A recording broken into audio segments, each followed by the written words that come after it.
Well, welcome everybody to our workshop on fellowship and grant writing in STEM. I'm Dr. Keith McCall. I'm currently the acting director of the Office of Graduate Fellowships and Awards here at FSU. We are part of the graduate school. Our role on campus is to help you identify and then apply for external fellowships or grants. So grants and such fellowships that come from outside of the university.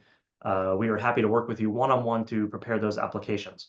But we also throughout the semester do workshops on skills related to preparing strong funding applications. So I am thrilled to be joined today by Dr. Cynthia Norris, who is the Science and Technology Research Development Coordinator at the FSU Office of Research Development. Before being in her current position, Dr. Norris was a PhD student in developmental psychology here at FSU. Before that, earned a Master's of Public Health from FAMU. In her time as a graduate student at FSU, Dr. Norris received both the McKnight Doctoral Fellowship and the Fireflies Training Fellowship. So we are thrilled to have her here to share her expertise and to help make you all better at applying for funding opportunities. So with that, I will turn it over to Dr. Norris. Thank you, Keith. First, thank you just for allowing me this opportunity to collaborate with your office. Can everybody see my screen? Full screen? Okay, perfect. All right. So as I go through this, feel free to ask me any questions during my presentation, and Keith will be keeping an eye out on the chat. So today I'll be covering basically how do you write proposals for fellowships and grants in the area of STEM. So we'll focus on things such as how to communicate the significance of your research, the impact, what's the difference between writing in academia versus, let's say, writing a grant, and just general guidance on how to position yourself to be successful. So for the workshop goals, we'll be breaking down, how do you look at the guidelines of fellowships and grants? How do you come up with a plan, as well as how to write it, and just different tips to ensure that you're producing a high quality proposal. There will be 3 pieces to my presentation. So the way that our office looks at funding success, we look at planning your actual project, and then there's also planning for the proposal once you've found an opportunity that matches. And then lastly, the proposal development, which is more of the writing. So the first thing you want to do is do your homework, right? This is really the project planning phase, where you are conceptualizing your idea for your project. So the first thing you want to do is think about what problem that you're trying to solve. It's not necessarily just about your expertise as a researcher, but what kind of broader impact will this have on society? Is there a certain group that this impacts? It's really giving you an opportunity to look at the big picture. And then you also want to think about who's going to care about your research. If you're using a different method, who does this apply to? Is there someone that you can collaborate with? Who are your stakeholders? Are there people that perhaps might have an idea of what's important to the population that you're interested in, that your research is focused on? And then obviously the big question is, who has the money to help you solve these problems and are also focused on the groups that would be interested in your research? And one of the first things that you want to do after you've answered the first 2 questions is to start searching for funding opportunities. As graduate students, you do have access to a database called Pivot, which is a funding database, and it allows you to curate individualized searches. So you're able to search by the keywords based on your research, or search by funding type or agency type. And this can save you a lot of time because you wouldn't have to look at individual agency websites. You can kind of just search and then just get an idea of what's actually available. So once you figure out what type of agencies or opportunities are out there that might have money, you want to look at, what can these agencies help me with executing my project, as well as who might be the program officer. And once you figure that out and you've narrowed down your RFP, which is called requests for proposals. So I'll use a lot of acronyms, but they all mean the same thing, which is just funding opportunity. So part of doing your homework is going to include looking at the funding agency websites, looking particularly at their goals, their missions, or what are some of the things that they're prioritizing. It's the big why of why are they funding this project. And you want to make sure that you understand this before you even start writing. This is critical because the problem that you're interested in is likely linked to their missions and the goals of their agency. And it also might help it will also help benefit you in terms of ensuring if it's a good match for your project idea. Oftentimes you'll hear that grant success is a numbers game, right? The more you apply, the more successful you will be.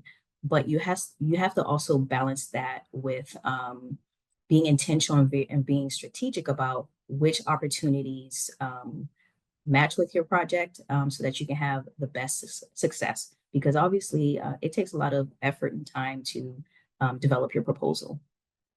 And some of the ways that you can find out more about the funding agency is, as I mentioned earlier, is looking at the website, any publicly available strategic plans or any reports, any presentations, or maybe there are speeches or workshops about the opportunity. And then look at things like who's been awarded before, and as well look at the funding opportunity.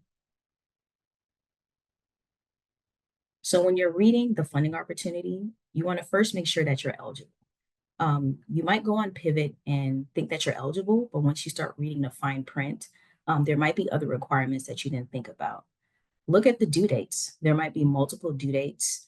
Maybe they accept proposals all year, or maybe they accept pieces of the proposal at different times. So for example, maybe there's a letter of interest that needs to be submitted before you can actually submit your proposal. Look at how many people that, how many awards are actually given out and what the maximum amount is. This can give you an idea of how competitive that opportunity is. Additionally, is it a limited submissions program? And what I mean by that is there a limit on how many proposals can be sent out from FSU? Or do you have to be nominated to apply for it? And then lastly, what will also be in the funding opportunity is what kind of projects that they're actually looking for.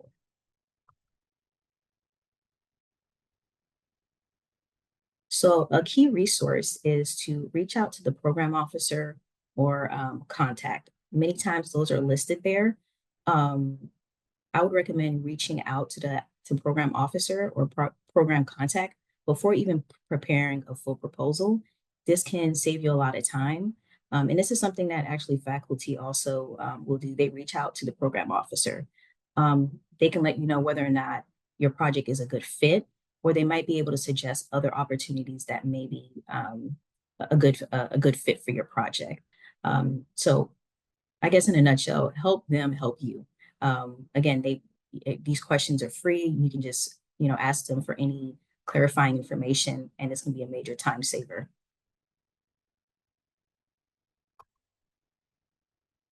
Another way to do more research is to see if you can find any examples of successful proposals. Look on their website, look at the titles of some of the projects they're funded. If they have abstracts, look at those as well. This can give you an idea of how people are framing their projects or what kind of research that you're interested in. So for example, NIH Reporter, they will list out all the different projects that are funded, and you can search by opportunity. And NSF also has the same database as well to search for opportunities. And then when you're looking at the details of who's been awarded, look at what universities, what disciplines are the ones that are being funded. And if possible, look at reviewers. See who are the review panels. This can give you an idea of who's going to be evaluating it. Are they experts in your field? Are they outside of your field? And this can be especially important if you are in a really narrow area of research. And if you notice that maybe the leading researcher in that field is on a review panel, you might want to mention their research or because they will call you out on it. I've seen that before in the reviewer comments. So I'm just going to give just a few examples of a few fellowships. So for example, NSF's Graduate Research Fellowship Program, they provide a lot of information. There's information there for the applicants, there's information for the reviewers, as well as reference writers. This is where you can check your eligibility, see how the proposals will be evaluated. Also look at the reviewers, see what the expectations are, see what kind of reviewers that they're looking for. And this can kind of give you an idea of the process. And then as far as the reference writers, this can give you an idea of what information would your letter writers need to include. Another example is a quad fellowship. You'll see that there's a link that says quad fellows. They actually list out who are the fellows that they've actually funded. There's a quad corner, which can provide additional information and context to the applications. And the last example is the American Heart Association. You'll see here there are key dates. They list out things like their general application requirements, in addition to the actual solicitation. You'll notice that there are multiple key dates, so that gives you an idea of the timeline of this opportunity. So whatever opportunity you select, you want to make sure that you become very familiar with their site and use it as a resource. So once you've identified an opportunity that you're going to move forward with, you want to start planning. Again, you haven't gotten to the writing part. And this is really important to consider because you might be working on multiple fellowship applications. So the first thing you'd want to do is what we call in our office, shred the RFA. And this is where you literally print it out and you sit there and you read every word and you just highlight things that are required. So language such as it must or should or expected or recommended, those are things you want to look at. Even for words like suggested, although it's not technically required, it might be something that you want to include because it'll be looked upon favorably when it's time for evaluations. Look at the deadlines. Make sure that you have not only the day it's due, but maybe it's due at a certain time, like noon, and you don't want to miss that time frame. Look at the scoring criteria so you know that what reviewers will be looking for.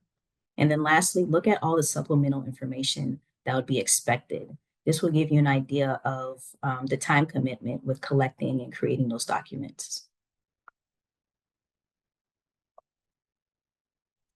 After you've shredded the solicitation, you want to create your own checklist.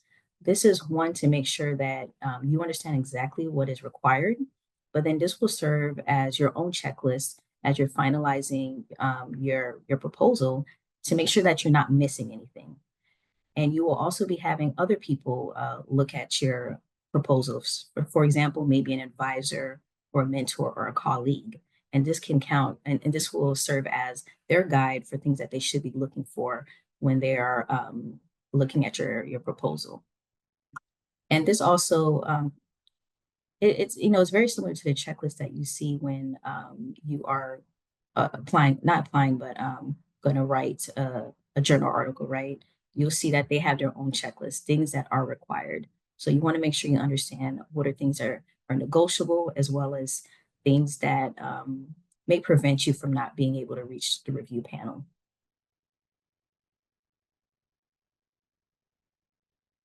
Next is your proposal outline and content. You want to make sure that you understand what is the flow of the proposal, what components will actually go in there. Sometimes agencies will have template documents that you're required to use, or maybe the outline that they give you is maybe 3 main questions, but there's not necessarily an outline.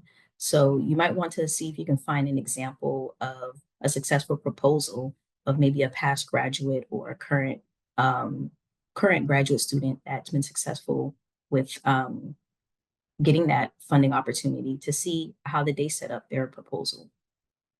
And if still not sure, I would highly recommend using Hellmeyer's Catechism. These are a set of 8 questions that the former DARPA director, which is a program within the Department of Defense, he created these to help the agency officials think through and evaluate research programs. So regardless of what proposal, what opportunity you're applying to, I think these are all questions that you should be able to answer. So first, what is your project? What is it that you're trying to do? How is it done today? What are some of the limitations in the current ways of doing this research? What is something new that you're bringing, and why do you think it's going to work? And then again, that question again, who's going to care? Is it the stakeholders of the agency? Are they going to care about this? And then you also want to acknowledge the risks. There's always risks with research. Things don't always go as planned. How much will it cost? Which you will find that in your budget, but you also want to be able to break that down within your application, your time frame. You want to make sure that if the project period is 2 years, you don't want to propose a project that's going to take 3 years. So you want to make sure that it's feasible. And then the last question is, how do you know that you're successful? Did you meet your goals? Did you fully answer your research questions? You need to be able to answer those types of questions.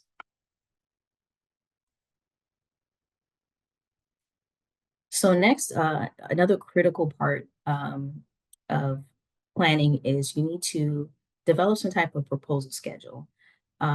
This is really critical given that you have other priorities. You have your program requirements, research projects, maybe you're teaching. Ultimately, you want to ensure that you are able to carve out that time to develop your proposal. That way you can reduce any stress and anxiety that can come along with putting it together. You're not waiting for the last minute. You can get a second or third set of eyes on your proposal, as well as you can make sure that you have a high quality proposal. So what we always recommend is to work backwards, starting from the actual due date and then just working your way back. And this could be a situation where you're working on a proposal over 3 months, maybe a year, or maybe even a month. But you definitely want to find your opportunities early and start as soon as possible.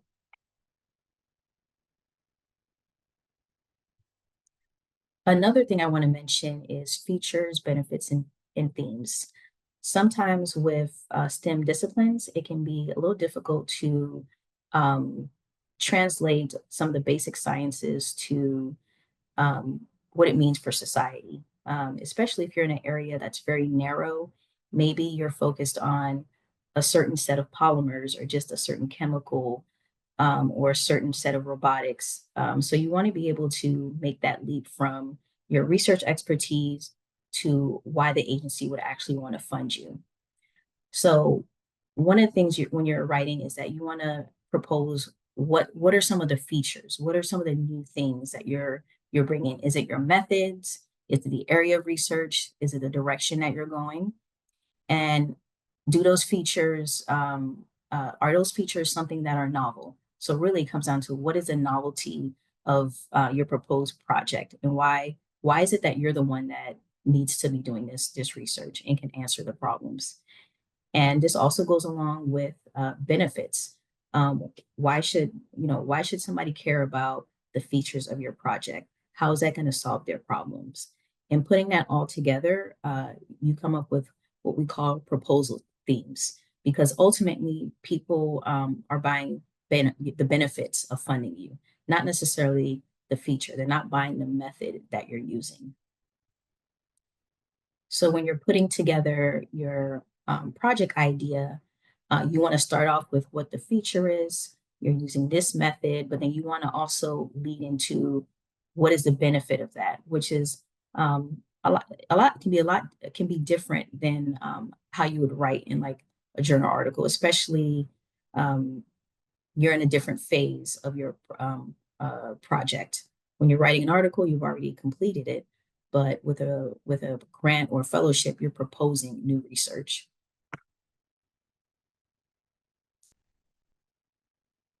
Okay, so now we are going to move on to proposal writing.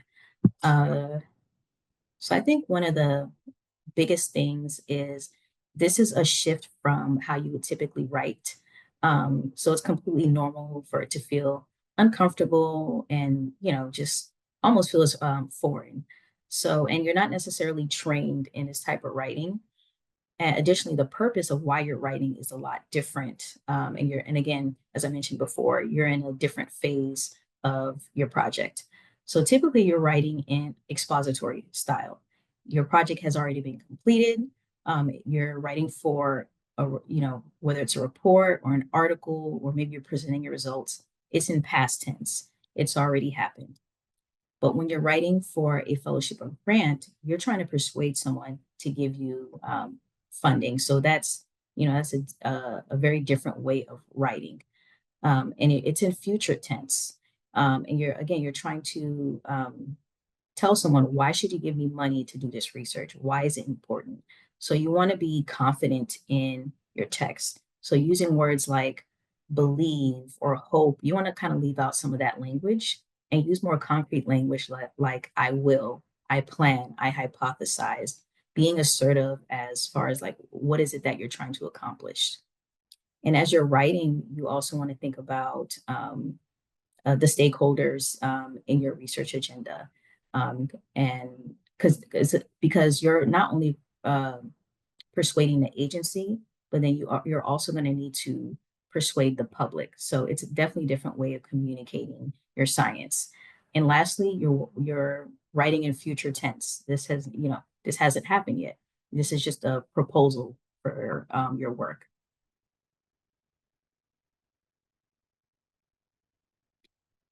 So first, again, this can be a little difficult with STEM when sometimes the content is very, very technical. You want to do your best to present your ideas simply. You need to consider the cognitive load of reviewers. Reviewers are looking at multiple proposals, and they might not be familiar with your research. So you want to be really concise and kind of get to your point. So I have a couple examples here. So the first example is activity allows students to experience visual expressions of a working lab. That's a little wordy, right? You could just drop the words visual expressions and just say that students experience the activity allows students to experience working in a lab without adding in that extra language. Again, that mental load of reviewers. And those additional words don't add anything when you think about it. Um, and then I'll go over the second example as well. At the present moment in time, we would like to call attention to the fact that now with that phrase, you're repeating it. It's like, we get it. You want to bring attention to this. And just say that very simply. Or the last example, more specifically, do you really need that word for the reviewer to understand what you're trying to say? Again, if you're using very technical language, you want to make sure that you don't introduce unnecessary words or phrases that don't necessarily add meaning or help reviewers understand. So here's some more examples. So again, being very specific with your writing, because you don't want your reviewers to have to infer the meaning of what you're trying to say. And I'll just go over the first example. Based on this prior research, the next step is obvious. How does the reviewer know that? I think in that statement is you're making an assumption about the reviewer. Instead, just lay it out. Based on this prior research, the next step is, and state that step. You want to make sure that the researchers are able to situate different components of your project within the phases of your research, if that makes sense. And that way, they're able to understand clearly what you're trying to propose as far as your project.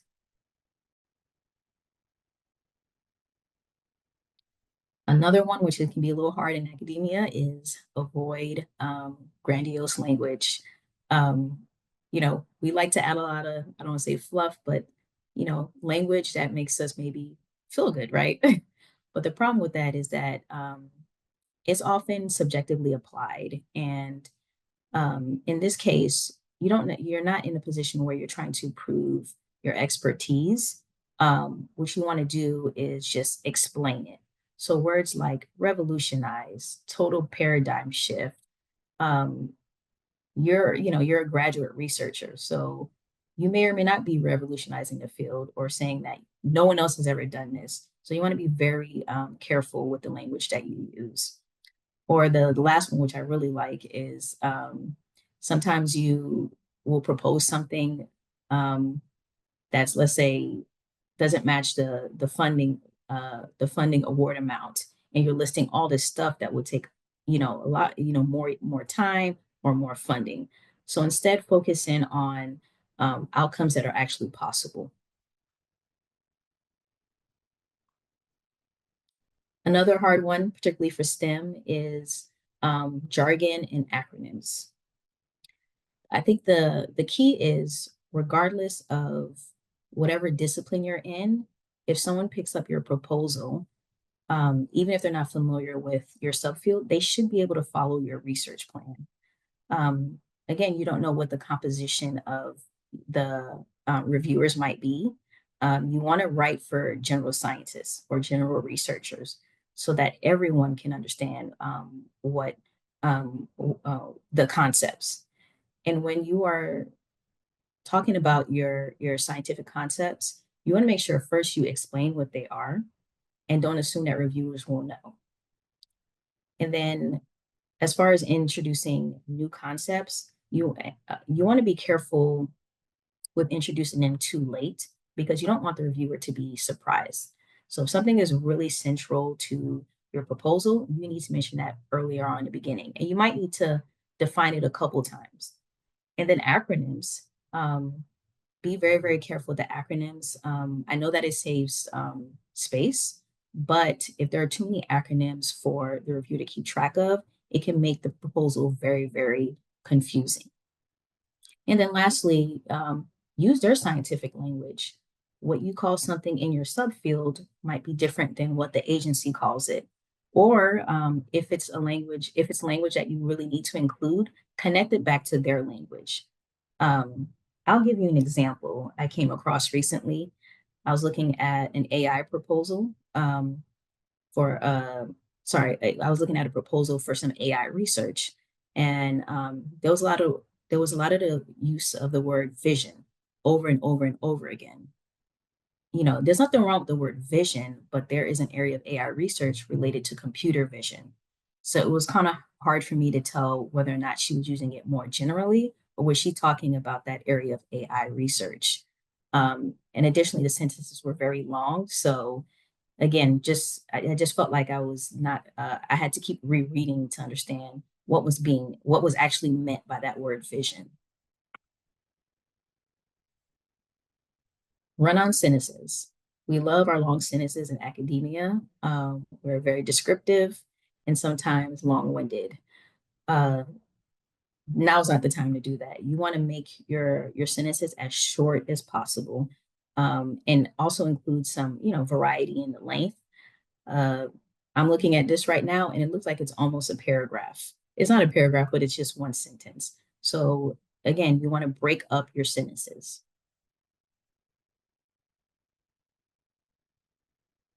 Another issue I've seen is walls of text. This can be really hard for reviewers. They're looking at a lot of proposals all at once. So you want to break it up, not just by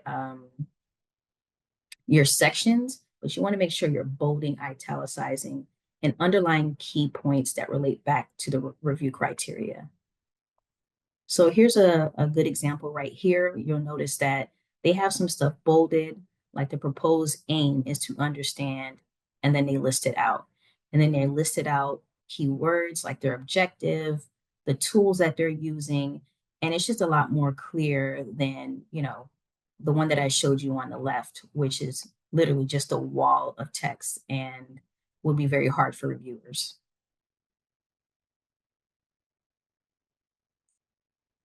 And part of this is related to how you structure your proposal, reviewers are going to remember the first and last things that you mention. And then you also might need to repeat some things. And what ends up happening with the structure of this, it ends up being almost like a cheat sheet for reviewers. You want to uh, give them some ease with trying to go through your proposal. And one thing I always find interesting when I look at uh, reviewer comments is that I'll see the discrepancies or differences. You'll have someone that scored you very high and then someone that scored you very low. And part of that is the information is not easy to find. Or the reviewer might have missed something, or maybe that they were, fatigued at the time. So you want to make it things very, very easy to find and very clear.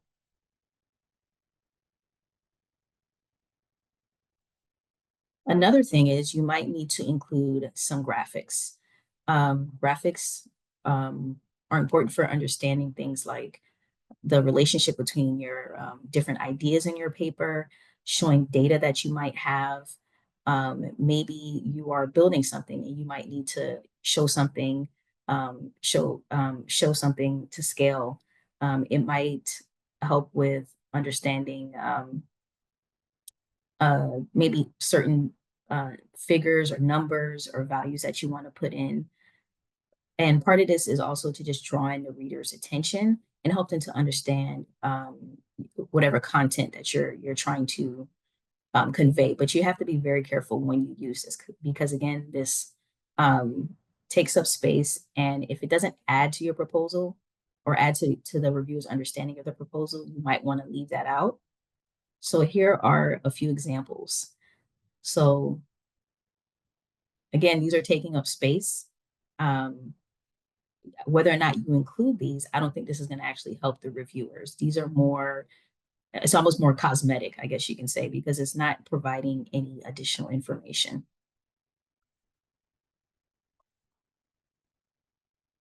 And when you do include graphics, you want to make sure that you are including captions and not just labels.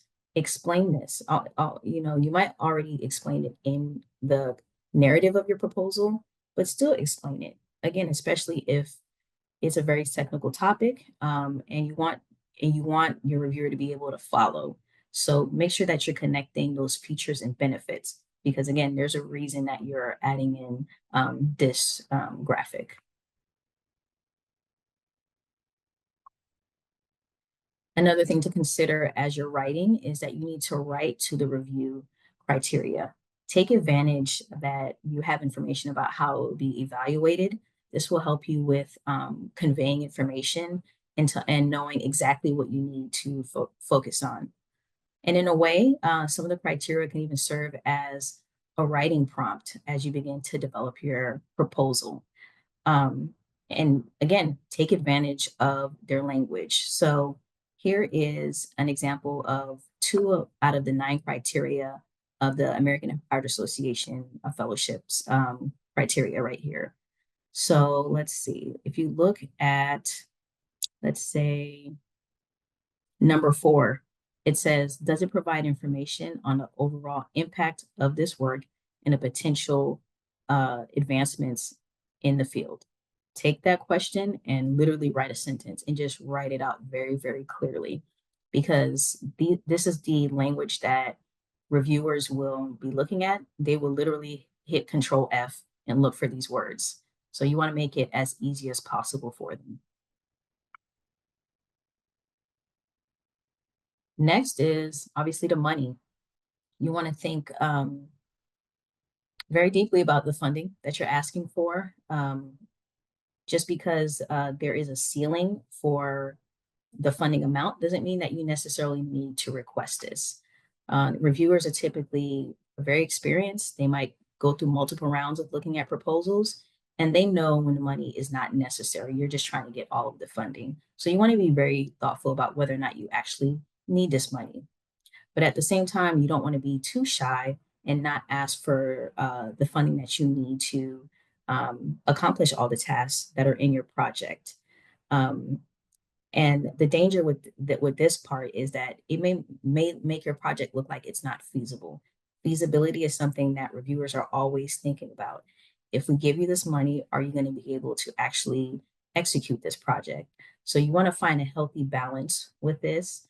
And then additionally, if there are things that you're proposing in your project that don't necessarily are not necessarily included in a budget, say that. Maybe there are resources in your advisor's lab where you don't have to spend that funding in there. Just say that because you don't want to make it seem like you have gaps in what you actually need to complete your project. And you'll have to work with your advisor, for example, different departments. So for example, maybe you already have funding from another source. If you receive this funding, how will that impact? Can you layer them? Will you have to stop one source of funding? These are things that you want to ask pretty early on, and this might help you decide whether or not to actually apply for an opportunity. Let's see.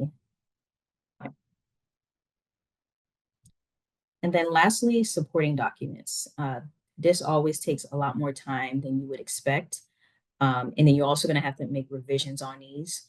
So for example, bio sketches, there might be a page limit, or maybe they're looking for certain things in there, or maybe there's a certain format that you might need to use. So for example, with NSF, they are now requiring that all proposals use create their bio sketches using a system called SciNCV. And part of that is that there's actually a certification part to it that certifies it. And this is the only format that will be accepted by NSF. Letters of support. Start making requests very, very early. Do not wait for the last minute. And then try to time that out with maybe when your timeline of writing your proposal. Maybe the person who's writing your letter might want to see a draft or some type of one pager on your proposal. So you want to have some of that fleshed out. Equipment and facilities descriptions. On our website on Office of Research Development, we do have some resources where you can just have some basic boilerplate language that you can just copy and paste in there instead of just trying to recreate that language. Data management plans, that's another big one, especially for a lot of the federal agencies. These are required now. And then lastly, which is very relevant for fellowships, is career development plans or IDP plans, or maybe career goals. This is where you want to really just expand upon, well, how is this funding gonna not just support my research, but just support me as a early career researcher? Because they're investing not only in your project, but you as the next generation of scientists. So you want to make sure that you're spending a lot of time in that, and that you're not just focusing on your time in graduate school, but more about your long-term goals. And I guess I will just end with just giving some encouragement to everyone. You have the skills to do this. You just need to get the experience with communicating your science in this way.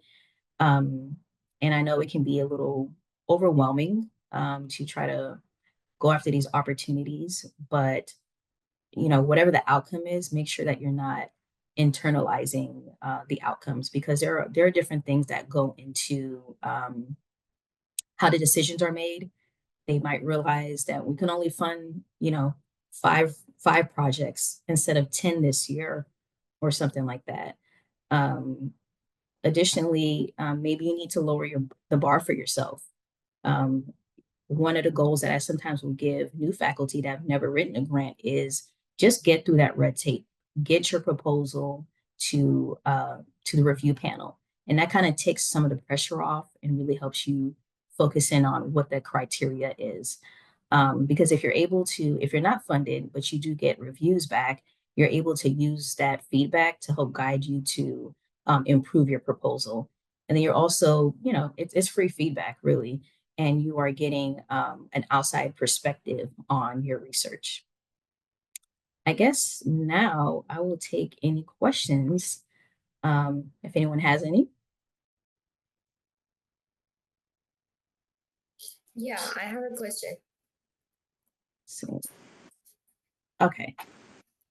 My question is that if we want to apply for some NSF project, how to find the reviewers?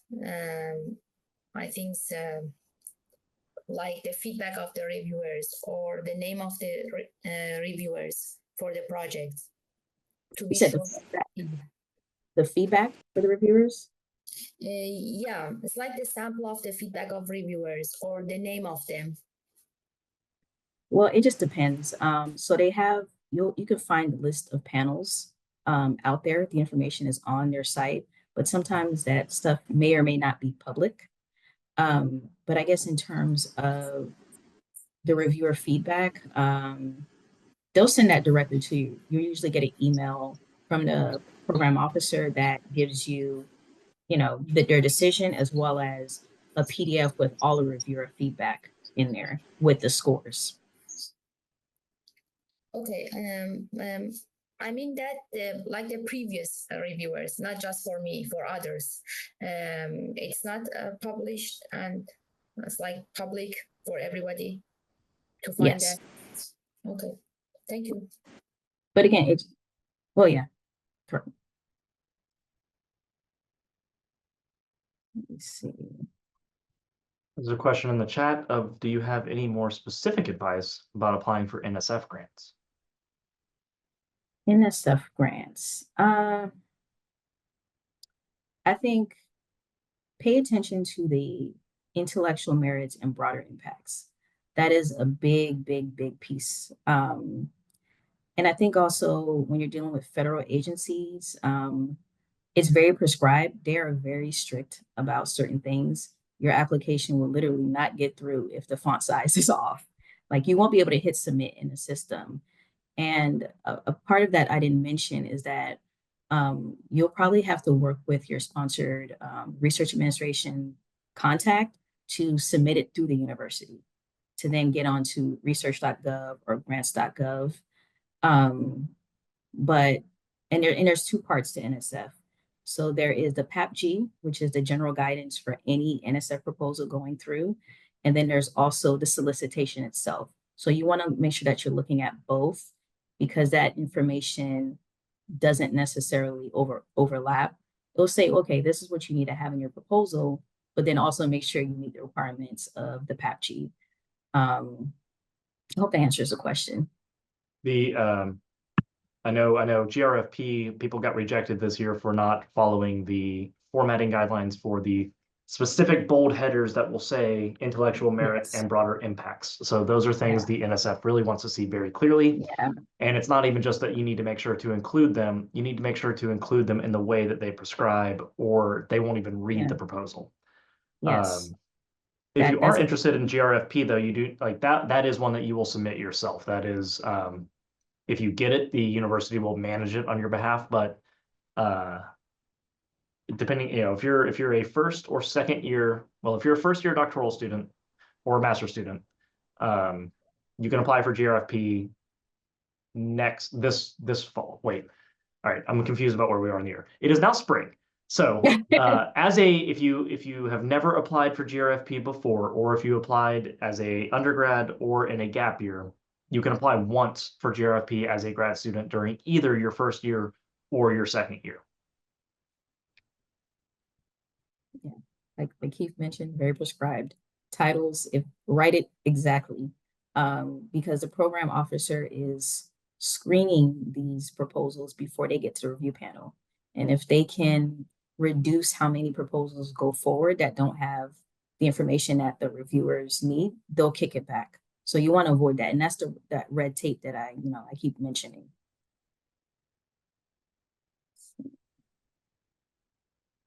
See questions about resubmissions. So with resubmissions, hopefully you have some feedback from like it made it to, so let's say you have feedback from the reviewers. I would say first get an opinion from someone else who's been successful in with with that agency to kind of interpret what the reviewers mean. And again, remember, reviewers are human. So some of that might have been like they just missed something. because again, I mentioned before, like sometimes I'll see discrepancies between reviewers. But you want to, I think the key is taking that feedback and finding out what places in your proposal that you need to incorporate that into. It might just mean that you need to repeat something or underline something, or maybe something wasn't clear. But I would definitely get another set of eyes on a resubmission. Now, if you haven't gotten any, if it didn't make it to panel, this is when you definitely need to reach out to the program officer, just to make sure that it's not that is it that they just weren't interested in it, or is there something major that you're missing? Because again, the program officer is screening these proposals, so you want to make sure that it's not something more general. And usually when you reach out to program officers, so for example, at NSF, just email them directly. They list somebody there, and you can send maybe the overview section, so like a one pager, and then maybe send also the feedback, and just see if you can schedule a meeting with them. They're usually more than happy to meet with researchers applying. Just a general piece of advice too, because not every graduate fellowship is going to come with feedback, unfortunately. But you can always apply again the next year. And a thing to keep in mind for everybody is you'll have a whole extra year of thinking about your project, making some progress on the project. You'll have more preliminary results to discuss in the project. You'll probably have your ideas a little better defined. Your letters of recommendation, the people recommending you will have another year of knowing you and the type of scholar you are, the type of researcher you are, to speak a little bit more specifically. So typically we find that people are just a stronger applicant a year later, almost no matter what they do. There's ways you can update the application because you've made a lot of progress in a year of graduate school.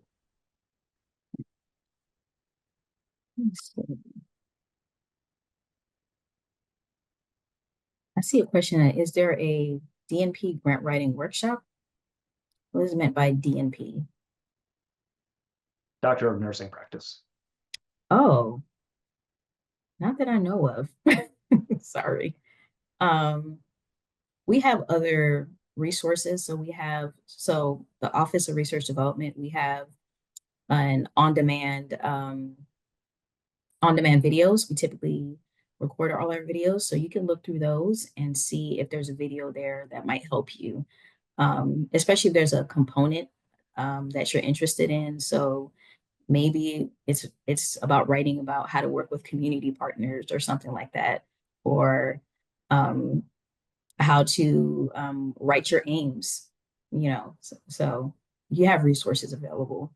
And then also just Google check, because there's so much information out there, not just here at this university on grant writing, but other resources that you can find, and even books. There are NSF, well, I don't believe it's written by NSF, but there is an NSF grant writing workbook, which is really good, which really breaks down a lot of what's required. Let me see, I'm just looking at more.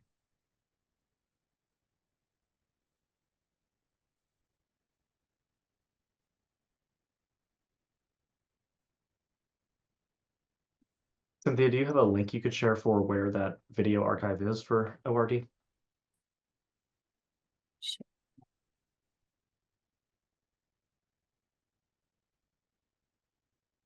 So here's our general site, but then I'll share the on-demand stuff. And for the on-demand, you will need to log in with your FSU credentials. The Office of Graduate Fellowships and Awards also maintains an archive of all of our workshops, including videos and PowerPoints when available. And you can find those at the link that I just dropped there. But if anybody gets a chance, I would highly recommend going on the research development site. You have access to all these different resources. Like we have stuff on broader impacts, finding collaborators, identifying funding. We actually have a module on searching for funding, and it covers pivot. I'm trying to think. We have a workshop on Sci-NCV that's already recorded. Again, there's just a lot of resources. I guess in a nutshell, you're going to need help with developing your proposal. So go ahead and just use the resources that are available around you.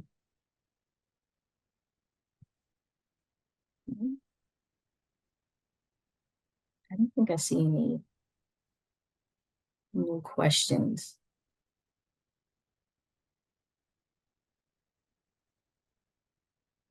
We have a couple more minutes if anybody does have final questions.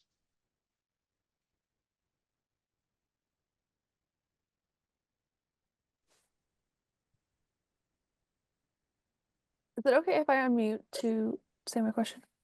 Sure. I had a question about resubmission. So if you get a resubmission and you're close to like the funding cutoff, but the thing that like tanked your application that they want you to change is like a fundamental part of like how the data is collected, how do you go about addressing it? Because I'm at a point where I'm like 5 percentile points away from getting funded, but they don't like that it's secondary data, and I can't change that. So do you have any advice for like how to massage around something? I probably wouldn't resubmit if it wasn't so close, Yeah. but this might be something that I just need to set up a meeting to discuss with, but if there's time. I would reach out to the program officer, because I think, you know, even though you have these solicitations and you see all this information, there is also, I guess, nuanced information you can get from the program officer. You know, what they're looking for might be a little different than what's actually written down. They know what they're looking for. They know what they need to, you know, tell higher ups about return on investment on these proposals. So I would ask them, or maybe it's something where you can do some supplemental data collection, even if it's on a small scale, to see like where, you know, where is there some wiggle room or where you can compromise. Or it could just be the case that you need to find just another opportunity, which I know can be tough.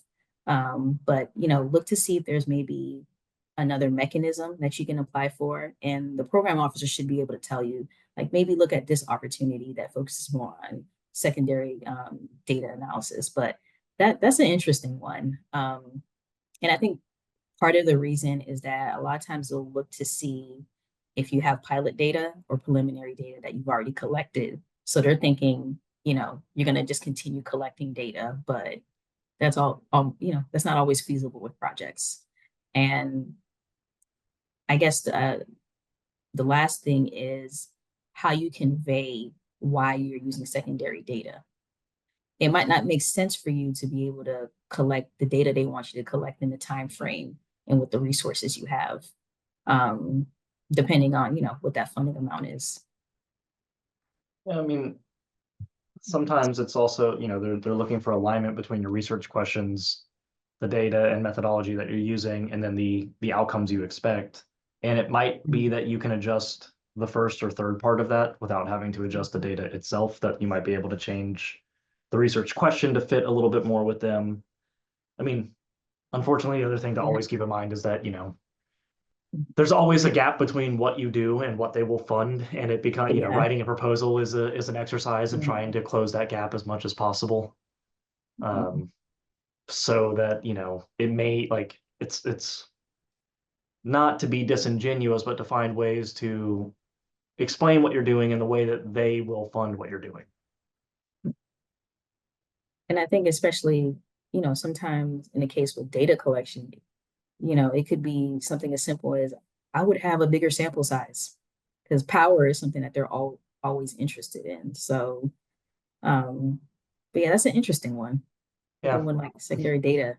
Yeah, because I mean, isn't working with big data sets pretty common? And Yeah. For this one, it was weird. Some of it was just not just the actual data set, but they wanted me to get, because it's a training fellowship, they wanted me to get training in collecting data. So it wasn't just collecting data, it was they wanted me to design a data collection from the start.